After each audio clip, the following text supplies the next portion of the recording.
Thanks for joining us for Elko Live today. Today's the day we get outdoors with Julie Gabrielson from Nevada Department of Wildlife, our conservation educator. Julie, thanks so much for being on the program and sitting down a bit early to accommodate the Nevada Day holiday. Which you'll see us in the parade. Nice. I was hoping so. Yes, we'll be back in the parade again this year. So lots of stuff going on. We've got a couple things coming up. First of all, a reminder about the Elko Sportsman's Expo, which will happen the first weekend of March 1st and 2nd. For more information as a vendor for that, give us a call at 775-777-2305. We are hoping to make it a bigger and better event than any year that we've ever done it. And that's our goal every year. And we just have a great time with that event. And it's such a great outreach to the public. It really has grown into a spectacular event, brings a lot of common interest together. So great work on that, Julie.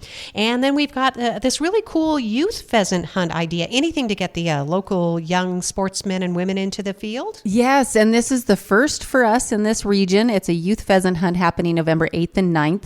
The evening of the 8th will be mandatory education stations, as well as a meet and greet with the mentors that the hunters will be assigned to hunt with on Saturday the 9th. And this is all happening out of Biawawi. I have to put a big shout out to some of our partners that we're working with on this.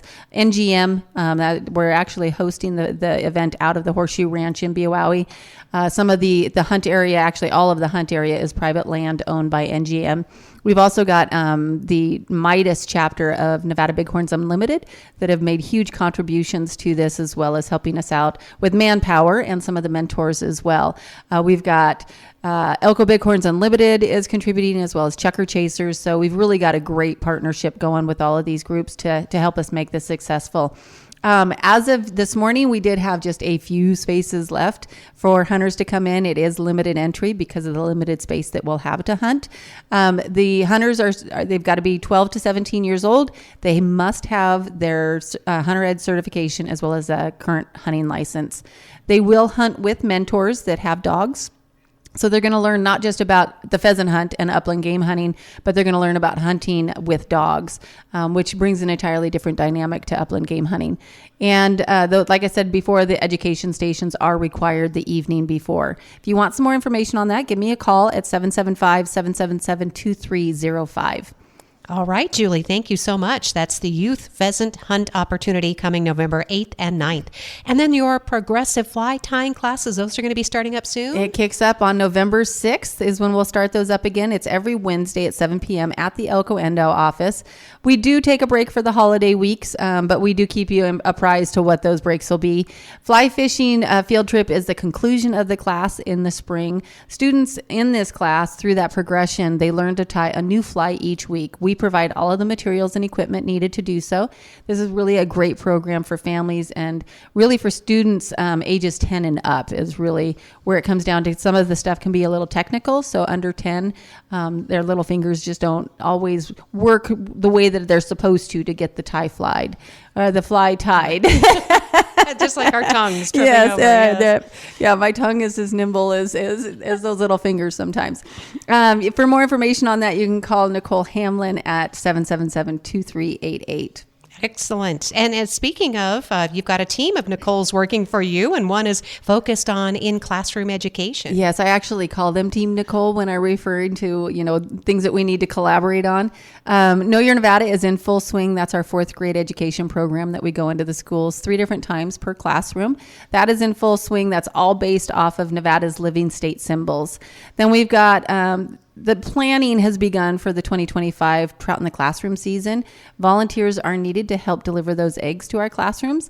And if you're a new teacher in the area and you haven't heard about it, give us a call and we can talk you through that as well. It's a great classroom program for you.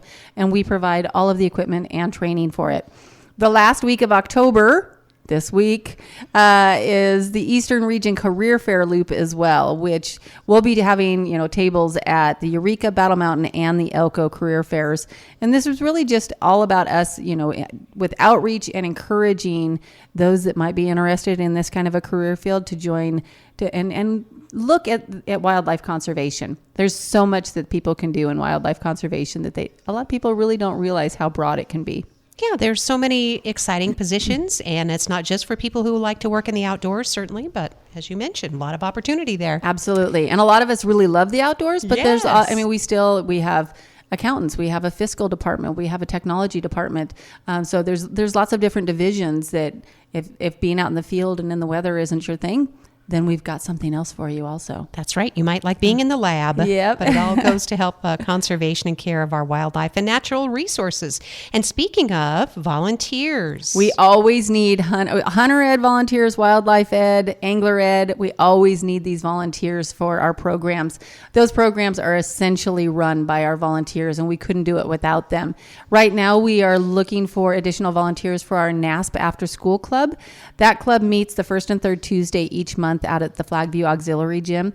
Right now we're seeing 20 to 30 kids come and join us on those Tuesdays to just learn more about safely and accurately shooting a bow. We use the NASP authorized equipment, which is a pretty basic compound bow and aluminum arrows, and we shoot pretty short ranges. I think the furthest range that we typically shoot at the bullseye targets is about 15 yards. Sometimes we go a little bit closer, sometimes, in between. But it's really a great experience for these kids to get out there and learn the skills behind the accuracy for shooting archery. And again, we need more instructors. We provide all of the training and the certification for the program. And we don't even need you to commit to 100% of the classes. We just need some folks that can help relieve some of our other lead instructors that have been doing it for several years now. Great. So if archery is your thing, or even if it's not, but you'd like to learn more about that, I'm sure there's an opportunity. And there's really no experience required. The biggest part of our training and certification is teaching you how to run a safe range. And everything else builds from that. So if you've got one instructor that's got a long time of archery experience, they can help with building the skills and the accuracy while having somebody else there to help keep a safe range going. Yep, do the marshaling. Well, diversity is upon us, as always, with Nevada Department of Wildlife, and October means Bat Month. It is Bat Appreciation Month. So we've got some fun facts about bats for you this month. Bats are the only mammal capable of true flight. There are more than 1,000 species of bats in the world, and in Nevada, we see 20 different species that occur in Nevada. More than 10 of those species can be found in the Elko area. Did you know? I did not know. I know, right? Some of our bats roost in trees, others in caves and mines, and even some in old buildings, which we run into those kind of, people tell us about those things on a pretty regular basis. Especially Scooby-Doo. Scooby-Doo, yes. Bats are not blind. Despite what a lot of people think, they actually can see very well. But as many of us know, they actually are a species that use echolocation, and that's for navigating through their vegetation and finding prey at night. All of our bats are insectivorous, and meaning they eat bugs, and that includes the pesky mosquitoes, which is amazing. One bat can eat over 1,000 insects in a single night. So that's fantastic. You want bats. You Yes. want bats. Some of our bats migrate like birds do, and others hibernate throughout the winter. Many bat populations are declining, sadly enough. One reason is because of white nose syndrome, which is a fungus that was introduced into North America, and it actually is killing hundreds and thousands of bats. Unfortunately, it's spreading this direction. Right now, Nevada is one of the few states that has not detected the white nose syndrome in any of our bat surveys. And we just continue to do those surveys and testings for the fungus throughout the winter, and will happen again this winter. So there are some things that we can do for bats, since we're learning how important they are to the ecosystem. Absolutely. You can create a habitat that includes leaving older and dead trees as roosting sites for them. Avoid pesticides. So when you're spraying your lawns or any of your vegetables, any of your gardens, flower gardens, anything, avoid pesticides. Try to find something more organic and natural to help get rid of some of those insects, or at least move them to a different area where the bats can still get to them. Avoid caves and mines. That's really important on many levels, not just for the bat's sake, but for your safety as well. Put up a bat house. You can actually build and create a bat house and help create an even better habitat for them on your property. And leave the bats alone. Just do not touch them. Let them be. You can love them, not hate them. They're actually pretty cute if you take a really close look at them. But again, don't touch them. We have lots of pictures that we can show you of that, and Google and YouTube. You can see all of that kind of close-up pictures and videography of bats. So there's lots of different things that you can do to help, not just create the habitat for them, but to be safe with them as well. We do have a program that's also surveying for bats across the state that uses bat detectors, which records their ultrasonic calls and helps identify the calls to the specific species. Last summer, we placed a detector at the 12th Street Pond and documented 4 species of bats that flew over in just a few days.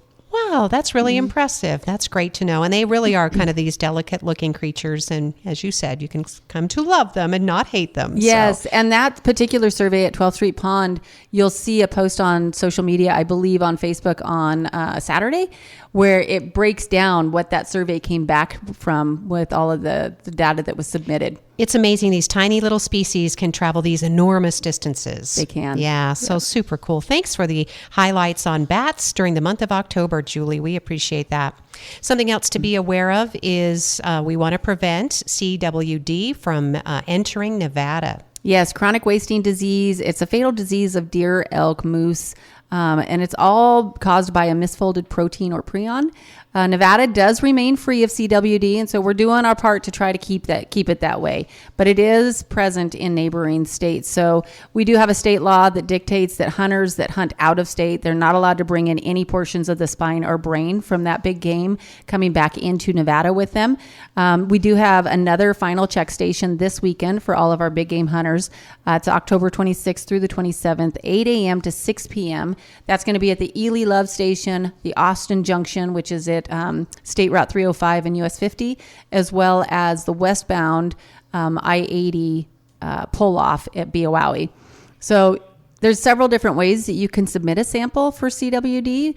Self-sampling option is always one because as this is the last check station this weekend that we have scheduled for this year. So there's really important that you know the other 2 options for it. So self-sampling is one of them. You should have gotten an email that had information on offering those self-sampling kits and instructions that go with those.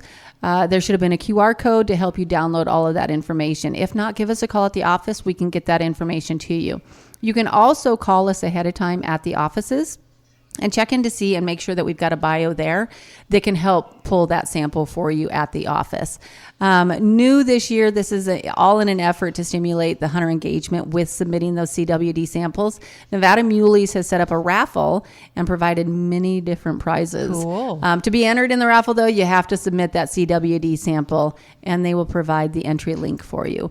So keeping that CWD, keeping us testing, the more tests that we get, the better job we can do on surveying to see how we're doing with keeping it out of the state. Excellent. Julie Gabrielson is Nevada Department of Wildlife Conservation Educator. We're getting caught up here, and thank goodness that we have bird season because it goes all winter. It is, and it's a great year for bird season. So Checker, the Hungarian partridge, and quail season, they opened on October 12th, and they go through February 2nd. The Checker forecast is now available at NDOW.org. The general sentiment, though, is that it's going to be a really good bird season. We've also got the waterfowl season, which has opened up already. And that season is actually a split season. So the season for the northeast zone, which is Eureka, Elko, Lander, and White Pine counties, that closes. It opened on September 28th, but it will close on December 3rd. But then it will open back up on December 14th and close again on January 20th. All right. So check the regs before you head out because things do change. They do. Yeah. They do change.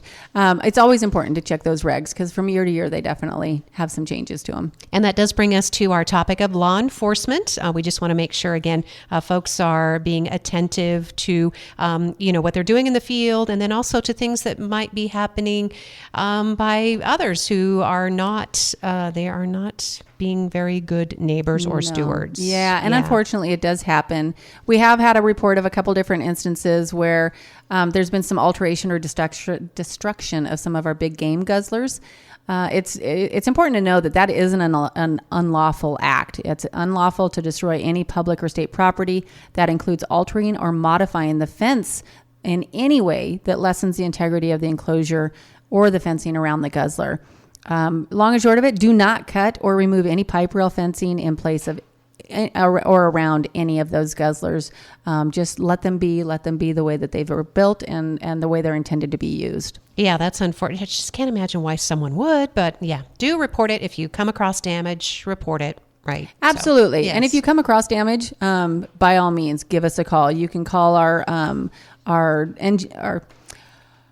Our Operation Game Thief phone number, which is 800-992-3030, or you can also go to the NDOW Tip app, which is an application that you can download onto your phone and report things. You don't have to do it. You don't have to give your name. You can do both directions anonymously as well. Perfect, but it is helpful. And then the upcoming waterfowl closure, you still have a few weeks to enjoy a waterfowl season. We do, and it's just important to note it. We just talked about it when we were talking about the game division, but it is important to notice that mid-season closure from December 4th to the 13th. That closure is designated by U.S. Fish and Wildlife due to the specific flyways and seasonal migrations under the Migratory Bird Treaty Act of 1918. It's not designated by NDOW, although waterfowl regulations in the state are enforced by the state game wardens. Okay. So again, any questions about that, check those regulations. And then we are also looking at the time of year when deer are migrating. They are a-moving. They are definitely moving. And deer in Spring Creek and nearby highways are starting to migrate. And just heading to their winter range. It's getting to be that time of year. So really slow down, pay attention to those speed limits. And even sometimes those speed limits are, if you're not paying attention to deer that are getting ready to try to cross that road, they might still cause a problem for you. So really pay attention to what's going on the sides of the roads and the roads with the speed limits, and just do your due diligence. Yeah, because not only are the deer, they're being hit by the vehicles, but I mean, if you aren't as careful about the wildlife, they also cause a lot of damage and then cause an accident, cause you to slide off the road. They do, yeah. Exactly. Sliding off the road, damage to your vehicles. Obviously, most of the time they're fatal to the deer as well. It's important just to, like I said, pay attention when you're out there. Watch those speed limits, slow down a little bit. If you see them even close to the side of the road, slow down, proceed with caution, because sometimes they will jump out in front of you without expecting it. All right. That goes for really any kind of wildlife, like, not even wildlife, but livestock too. So just, it's about, yes. Yeah. I've had cattle do that to me before. Yeah. It's like, wait a minute. Yeah. So, okay. Be careful when you're out there driving, and watch for any kind of wildlife. And even, we've talked about this too. Like if a big bald eagle is on the road and it's not flying, maybe it's full of fish or it food. Can't get off the ground. Yeah. And so it's really important to pay attention to that. They might not be able to take off and get far enough off the ground to clear your vehicle. So let them hop away. Be aware and slow down, and just let them do their thing and go around them. Yep. And if you're driving distances, watch for wild horses and burros. Yeah. It's Nevada. It's a fence out state, and it's a lot of territory. So most of it's not fenced. My family back east calls it the Wild Wild West. Yes. Even still. Good reason. We like our Wild Wild West. Yeah. So let's talk about fishing, another favorite topic today here on the Department of Wildlife Conservation Education show. Yes, we've got fish stocking underway for both Elko and White Pine counties. You'll see rainbow trout, brown trout, tiger trout. They'll all be stocked in all area lakes and reservoirs. Trout fishing at many of the local reservoirs has picked up because of the recent cooler temperatures and longer nights. Fishing is expected to remain pretty good for several weeks until water temps drop and remain in that 40-degree range. Boat ramps are being removed at Wild Horse and South Fork reservoirs. So boaters, you're going to need to be prepared to launch and load your boats off of the main areas without assistance of the docks. All right. That is happening soon, if not already. Yes, it's happening very soon, if not already. All right. And then another cool resource of Department of Wildlife is that Fish NV. Yes, it's actually pretty cool. We've got a Fish NV website as well as a Hunt NV website. They both offer similar things. Obviously, Fish NV is more water-based and going to tell you where you can find certain fish in certain waters. It's an interactive program where you can dial in by the type of fish that you want to, that you're looking for, and it will tell you the different bodies of water that you can find it in. You can also search by body of water and what that body of water is going to have in it. Same thing with Hunt NV. It kind of works the same way, where you can dial into a specific area and see what your options are there, as well as the species. So they're both really neat apps that you can start using in websites. What a great technology. What an amazing way to use it, too. It is. So, yeah, very fun. Great way to do some research. Yes. And operations. That means a lot of folks in the office are waiting to help you to accomplish any number of things. Yeah. Sydney and Natalie are busy up front. Harvest questionnaires, remember, those need to be completed by January 31st for any of your hunts. You can log into your account and just click on the sidebar where it says return cards and surveys, and you can complete your survey right there. Return tags, if you need to return a tag, it must be received within 1 business day of the season's opening date. Those forms can be downloaded at ndowlicensing.com, or you can pick them up at the NDOW office, any of the NDOW offices. If you need a duplicate tag, for some reason you didn't get yours in the mail, or it got washed or something along those lines and you need to replace it, you can fill out the form and pay a $10 fee for a reprint. But that does need to be done in the office, and you do need to bring your driver's license. All right. And then something known as first come, first served tags. Those are for those return tags? It is. So what happens is if somebody returns a tag, it's got about 24 to 48 hours to hit this first come, first serve site. And it comes up at a very random time. There's no designated time that it comes up, and somebody else can pick up that tag. Those tags cannot go into an alternate. For whatever reason, they can't go to an alternate, and they have less than 14 days before the season starts is typically how that works. Those are not done in the office. It's done online via the application website at ndowlicensing.com. However, you do have an option of picking up the tag in the office once you finalize that purchase at checkout. All right. So don't delay, don't despair. You may have a second chance. So that's always could. Cool. A lot of people do. Yes. Yeah. So Bobcat season also opens November 1st. You can call the office at 777-2300 for more information. Got the federal e-duck stamp that you can pick up at NDOW, or you can get the actual physical stamp at any of the post offices. Nice. And then Chucker is on. It is. Okay. It is on. And if you need a hunting license, you got to stop by the office. You can also pick it up online, though. You can get your hunting licenses through that application website as well. And mountain lion tags can also be purchased online or in the office. But remember, the mountain lion tags, you have to have that tag, the actual tag, in your possession while you're out hunting. Okay. And again, for what we've been talking about, ndowlicensing.com, right? Okay. Yep. Very good. Now on to habitat in the remaining time that we have today, Julie. And they've been busy. They've been very busy. Clover Valley fence modification contract was awarded last week. They're working with private landowner to install about 40 fence jumps, which are modifications along existing fence lines to improve movement for mule deer on their critical winter migration routes. And that's all through Area 10. Work is also completed on the Bald Mountain project just south of Crescent Valley, and that was to thin up 1,300 acres of pinyon juniper encroachment in the high-value sage grouse and mule deer habitat. That was a multi-year project in cooperation with the Battle Mountain BLM, the Lander County Conservation District, and NGMs. That's also several thousands of acres that were already thinned. That is really impressive. And that's the kind of work that goes on year round. It is. Yes. Yep. They keep busy year round for sure.